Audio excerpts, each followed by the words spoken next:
Fala, meus amigos, estamos começando aqui mais um vídeo do canal e esse é o último vídeo antes do segundo turno das eleições que vai acontecer agora no domingo, no dia 30 de outubro. E a gente hoje vai falar mais uma vez sobre esse assunto importante que é o assunto das eleições, fazendo aqui, né, uma rememoração de alguns temas importantes ligados ao movimento bolsonarista que tem dominado o Brasil nos últimos 6, 7 anos. E ao mesmo tempo fazendo também algumas ponderações críticas aqui a partir das diferenças de projeto e de visão de mundo também entre o Lula e o Bolsonaro, tá, pessoal? Então, vamos começar falando sobre isso, né? Então a gente está aqui, né, faltam 3 dias para as eleições, sexta, sábado e domingo, e a gente está aqui, né, fechando um certo ciclo aqui de reflexões que a gente buscou fazer aqui no canal nesses últimos, né, no último ano, agora de 2022, no sentido de ajudar né, as pessoas a refletirem, a ponderarem de maneira mais ampla aqui vários aspectos da política, né? Fizemos vídeos ponderando as diferenças entre o Ciro e o Lula, né, no primeiro turno, antes na campanha, né, antes do primeiro turno. Falamos bastante aqui sobre o Projeto Nacional de Desenvolvimento do Ciro e também aspectos do projeto do Lula. E depois várias críticas, né, à falta de projeto, de fato, do Bolsonaro e da sua turma, né, Paulo Guedes, enfim, e essa galera toda aí que infelizmente estão governando o Brasil ainda, né, que a gente teve que passar os últimos 4 anos aturando, né. Então, falar de alguns temas aqui que a gente tratou nesse âmbito aqui, né, nesse trajeto reflexivo que o canal se dispôs a fazer nesse ano de 2022. Então, por exemplo, né, a gente fez um dicionário anti-Bolsonaro, né? Inclusive, o melhor vídeo do canal até agora, o vídeo com maior, né, número de visualizações, é justamente o dicionário anti-Bolsonaro número 1, no qual a gente falou sobre o patriotismo do Paraguai, que é justamente esse comportamento estranho, né, de um tipo de pessoa que se diz patriota, usa a camisa da CBF, bandeira do Brasil, etc., porém apoia um governo que é entreguista, que não tem nenhum tipo de projeto nacional, no fundo é apenas um desmonte do Estado, num mundo que está se movimentando nas últimas décadas, especialmente da última década para cá, no sentido contrário, ou seja, no sentido de ampliar o papel do Estado na economia. Isso está acontecendo nos Estados Unidos, está acontecendo na China, está acontecendo no Sudeste Asiático, está acontecendo na Europa, e a gente aqui no Brasil, né, passou os últimos 4 anos presos, né, escravizados praticamente por essa visão neoliberal, que é a visão do patriotismo do Paraguai, na verdade, que é esse patriotismo sem projeto, né? No fundo é uma espécie de amor estranho à pátria, porque é um amor que não tem vínculo com nenhum tipo de projeto, é apenas uma negação da esquerda, uma negação do comunismo, que no fundo é a base do fascismo, que a gente já conhece bem historicamente, não é novidade, né? E aí a gente vem justamente para esse tema, né, que é o segundo que a gente vai tratar aqui hoje rapidamente, que é esse tema que a gente já tratou também em alguns outros vídeos, que é o tema do anticomunismo, né? Quer dizer, a gente está vivendo uma época esquisitíssima no Brasil, na qual trabalhadores, pessoas que recebem ali direitos trabalhistas, já têm férias remuneradas, vale refeição, ticket, né, de passagem de ônibus, tem 13º salário, etc., criticando o comunismo, criticando a esquerda, criticando o socialismo, que são os movimentos que historicamente conquistaram esses direitos para os trabalhadores. A gente até compreende-se, né, certos patrões ou donos dos meios de produção, enfim, né, certos empresários critiquem a esquerda, a gente até compreende isso porque eles têm os interesses próprios, né, e esses interesses falam mais alto na hora de fechar uma conclusão a respeito desses temas. Agora, quando isso vem, né, da classe trabalhadora, quando vem das pessoas que recebem esses direitos, a gente estranha muito, né? Mas isso tem uma explicação, porque vem pela via de uma certa identificação indireta ali, que geralmente o pobre de direita, por exemplo, a gente fez vídeo sobre isso também, tem com enfim, com o patrão, né? Tem com o rico, né? As pessoas querem ser ricas, né? Querem ter poder, querem ser milionários e tudo mais, então elas se identificam de fato com o patrão e acabam comprando um discurso que no fundo só piora a própria situação delas, né? Então essa é a perspectiva meio paradoxal do pobre de direita, por exemplo, no Brasil, especialmente no Brasil. E a gente vive uma lógica, uma realidade na América Latina muito problemática, porque os Estados Unidos volta e meia interferem aqui na região, né, especialmente nos países onde a esquerda ganha, e foi isso que eles fizeram, né, diante do golpe, né, com o golpe com a Dilma, que foi exatamente uma armação, né, capitaneada pelo governo americano, através do juiz Moro, que veio para cá e começou a botar em prática essa coisa de delação premiada, que é uma lógica do direito norte-americano. E, enfim, depois aí ele prende o Lula de maneira ilegal, porque, né, as provas todas estavam, né, mostrando que o Lula estava correto. O juiz Moro prende o Lula, consegue vilanizar o PT de uma forma bizarra, e depois ele vira ministro, né, do governo Bolsonaro, que é justamente aquele que era o adversário do sujeito que ele tirou da disputa, quer dizer... E agora ainda ganha para o Senado, quer dizer, o Brasil está realmente numa época muito problemática, muito complicada, e a gente tem que começar a tentar fazer a volta, né? Tem que fazer tem que modificar, né, esse quadro a partir agora do dia 30, com a eleição do Lula, tá? Outro tema que a gente falou muito foi o fascismo, né, que a gente, né, refletiu sobre as origens da palavra, refletiu também sobre alguns aspectos históricos da palavra e também do movimento fascista na Itália com Mussolini, com Hitler na Alemanha, e a gente ponderando se o Bolsonaro merece de fato esse termo ou não, na medida em que ele tem um sujeito no Ministério da Economia que não tem nenhum projeto nacional, que é justamente o Paulo Guedes. Então, quer dizer, o Mussolini e o Hitler são duas figuras monstruosas da história, mas eles jamais teriam um Paulo Guedes, né? Porque havia um certo fundo nacionalista rigoroso, rígido, né, na verdade.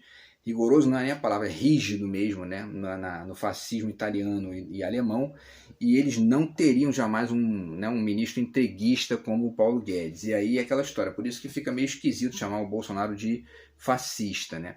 Ele talvez seja um neofascista, um protofascista, um partifascista, como eu chamei no vídeo, mas é importante a gente ponderar essas coisas porque essa movimentação vai crescendo, né? Isso vai crescendo, daqui a pouco ele retira, por exemplo, Paulo Guedes, começa a entrar com outro, enfim, e isso é um problema, né? A gente tem que pensar muito nisso porque a gente não pode deixar o fascismo tomar conta do país como tem tomado nos últimos anos, né? Com a violência aumentando, e aí esse é um outro tema que a gente trabalhou também, o aumento da violência, né? As pessoas se matando aí, o Bolsonaro defendendo o armamento da população, os bandidos das facções criminosas tendo mais acesso às armas graças ao Bolsonaro.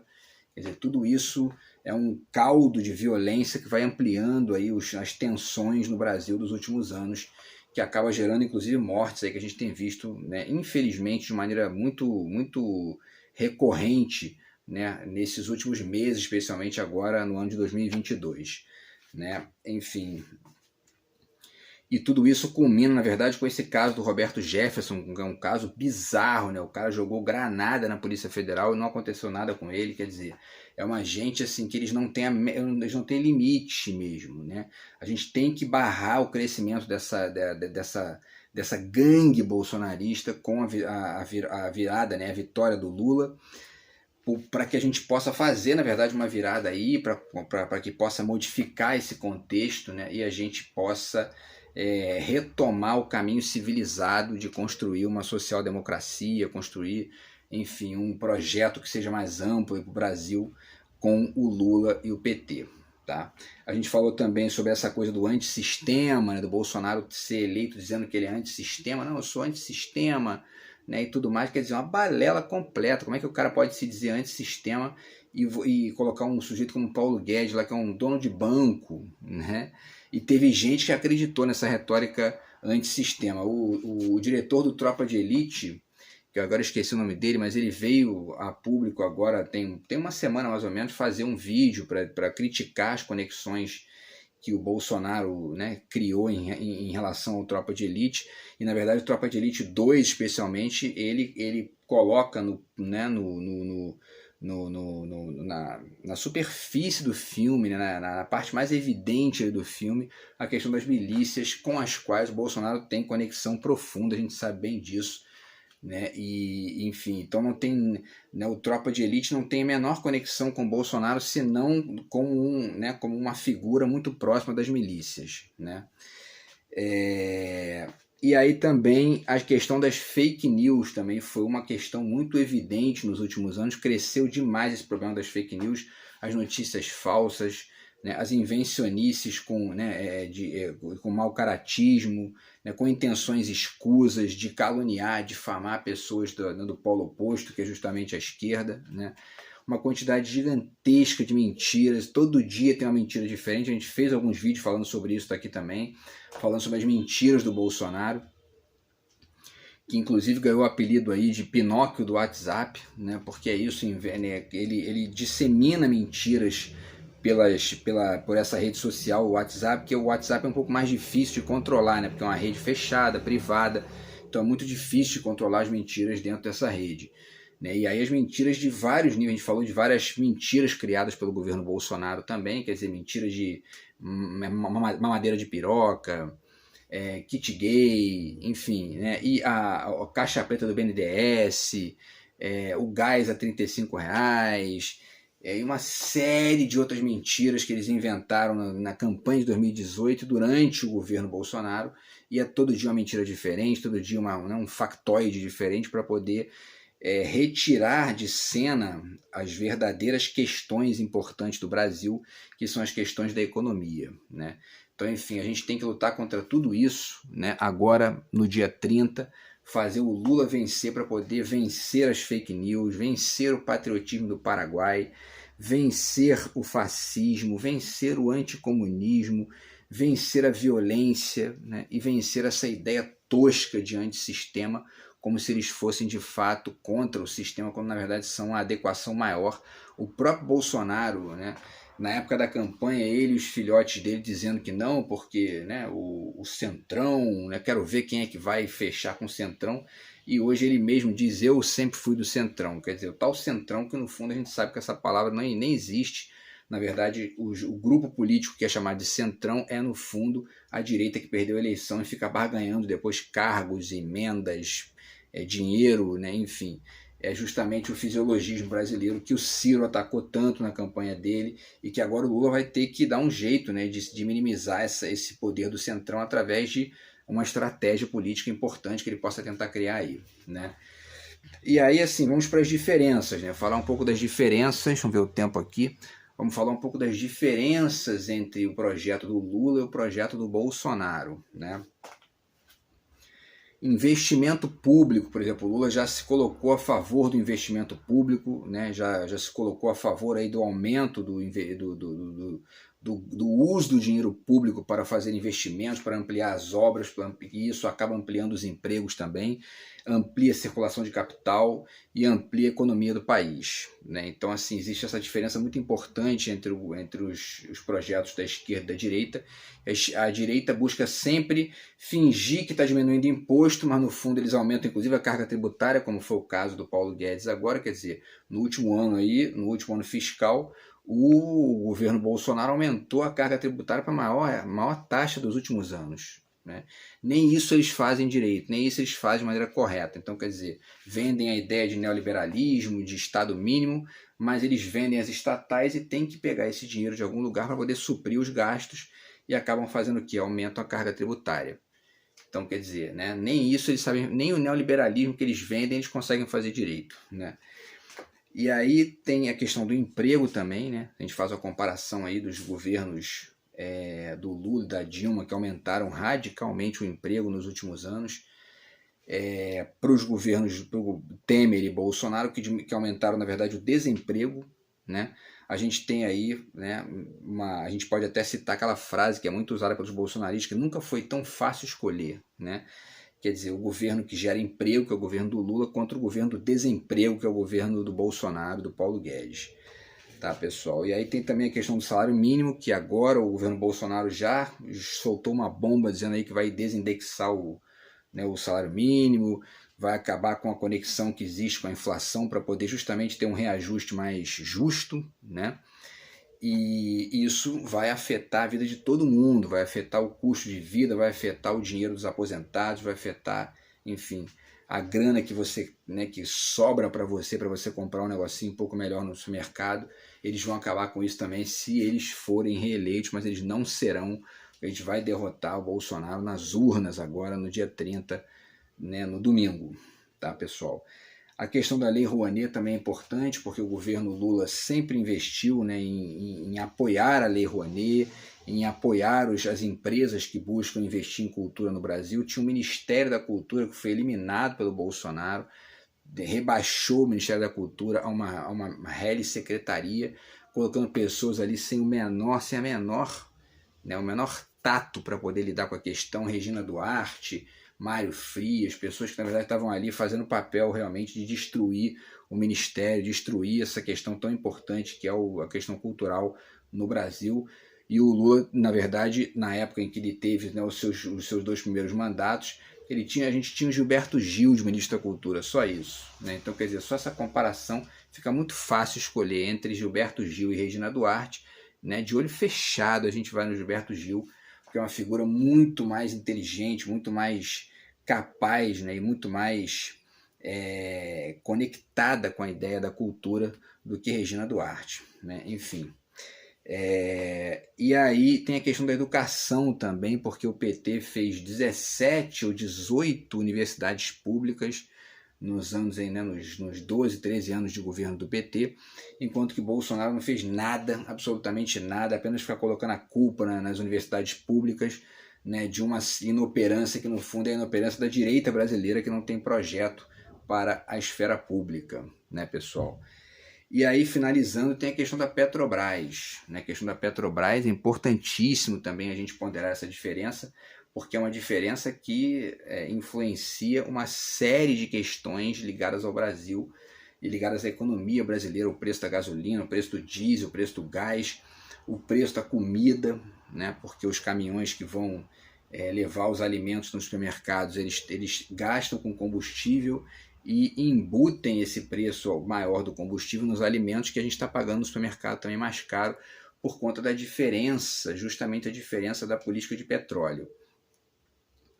Então, qual é a diferença básica? A esquerda trabalha com subsídio, era assim com Lula, com a Dilma, e depois que entra o Michel Temer, o que ele faz? Ele retira, ele troca o presidente da Petrobras, coloca um sujeito chamado Pedro Parente lá, que era do PSDB, que jamais seria presidente da Petrobras no governo Dilma, por exemplo, e o Pedro Parente modifica a política de petróleo do subsídio para o PPI, que é justamente o preço de paridade internacional. E modificando essa política de petróleo para o PPI, o que ele faz? Ele dolariza a economia de petróleo. Junto com isso, eles vão vendendo as refinarias, a gente para de refinar o petróleo aqui, quer dizer, produz o petróleo bruto, mas vende lá para fora, eles refinam lá fora e retornam para a gente mais caros em dólar, e a gente está pagando aqui o petróleo em dólar, e por isso que esse valor é deslocado para as pessoas na bomba, no final da bomba, e está muito mais cara a gasolina. Então a gente tem que tentar modificar essa política também aí no dia 30, porque a política do Lula já disse que ele vai acabar com o PPI, já disse que vai voltar para a política de subsídio, que é muito mais eficiente no sentido de gerar um preço mais justo para as pessoas, para o cidadão comum, e também para os alimentos e para uma série de outras coisas que envolvem a questão do petróleo. Beleza, pessoal? Então é isso. As diferenças foram basicamente essas. A gente acha aqui que no canal a gente fez um trabalho muito importante aqui de debater política nesse ano de 2022, discutir essas questões, discutir o sentido do que é política, as diferenças entre capitalismo e comunismo, diferenças de projeto entre os candidatos, né? E também esses desmandos e absurdos do desgoverno Bolsonaro, Paulo Guedes, né, nos últimos 4 anos. Então a gente acha que o trabalho foi bem feito aqui, a gente espera ter contribuído com esse debate aqui, né, contribuído com a escolha de vocês aqui, né, no próximo dia 30, tá? E a gente torce que, né, todo mundo vote em paz, vote sem briga, sem violência, sem confusão, porque essa tem sido a tônica do bolsonarismo. A gente quer que isso acabe e a gente precisa dar um basta nisso e votar Lula 13 no domingo, tá, pessoal? Então aqui a gente faz o L aqui no canal, a gente tem lado aqui, a gente escolhe um lado, porque a gente acha importante ponderar isso para o futuro do país aqui e para ampliação aqui do debate, do diálogo civilizado, né, e da vida em sociedade. Beleza, pessoal? Então é isso. A gente vai ficando por aqui no vídeo de hoje. Ótima eleição para vocês. E a gente volta no vídeo de segunda-feira, ou com um vídeo aqui sobre filmes, ou então comentando o resultado da eleição, porque eu estou de mudança aqui também, tem uma série de arrumações aqui. Não sei se eu vou conseguir fazer um vídeo sobre as eleições para segunda-feira. Se eu não conseguir, eu faço este filmes para segunda-feira e depois uns comentando o resultado para quinta-feira da outra semana. Beleza, pessoal? Mas a gente vai se falando aí, tá? Grande abraço, ótima eleição para vocês. Lula 13, tamo junto. Valeu, abraço e até a próxima. Fui!